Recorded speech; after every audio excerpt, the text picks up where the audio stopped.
I live in an area where my daughters absolutely love spending time at the park. No matter how tired I am after work, I always make it a point to take them there regularly. It's a routine that my wife wholeheartedly supports because it allows our girls to run around and burn off excess energy.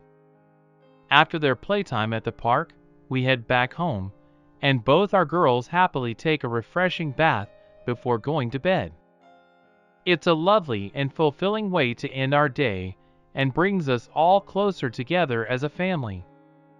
One day, much like any other, I came back home from work early, and my brother was visiting because there was a hockey game we wanted to watch together. My daughters were excited about going to the park, but I wanted to finish watching the game before taking them. As my brother and I watched the game, my wife prepared dinner for the family. We decided to have dinner earlier than usual since we planned to go to the park later. After the game ended, my daughters were ready for the park, and we were in a hurry because it was getting dark. The park was only 10 minutes away from our house, but I told my wife we'd be back in an hour because of the fading daylight. While on our way to the park, my youngest daughter fell and scratched her knee. We decided to head back home to clean and dress the wound. As we returned home, I expected my brother's car to be gone because there was no reason for him to stay.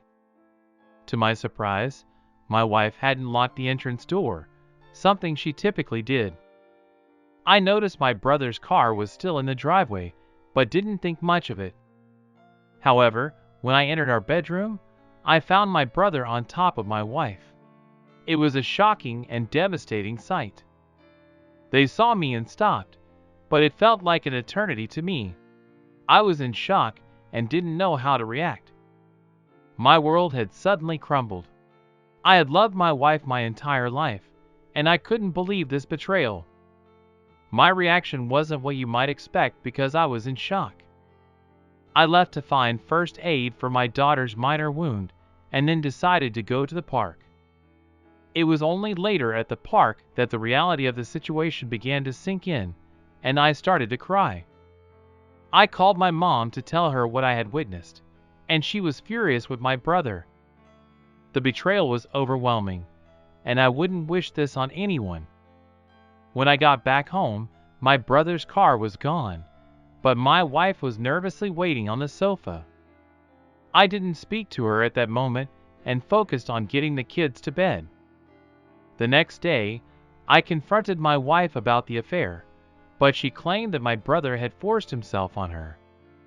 I didn't believe her, as my brother wasn't the aggressive type, and I knew she was lying. I called my brother's wife and told her what had happened. He claimed he was drunk, even though we hadn't been drinking that evening. I've since taken legal precautions, securing our bank accounts and consulting divorce lawyers. My wife's actions and betrayal have destroyed any trust one had in her. I kicked her out of our home, and our kids are with me. They are aware that she won't be coming back. I've also discovered through snooping that my wife may have had affairs with other men over 7 of our 8 years of marriage. I've filed for divorce, and the legal process is underway. I'm worried about custody of my children, but am working towards a better future. My brother and his wife are also divorcing. I've learned through a DNA test that my oldest daughter is not mine biologically, but that doesn't change how much I love her. I'll continue to be there for both my children.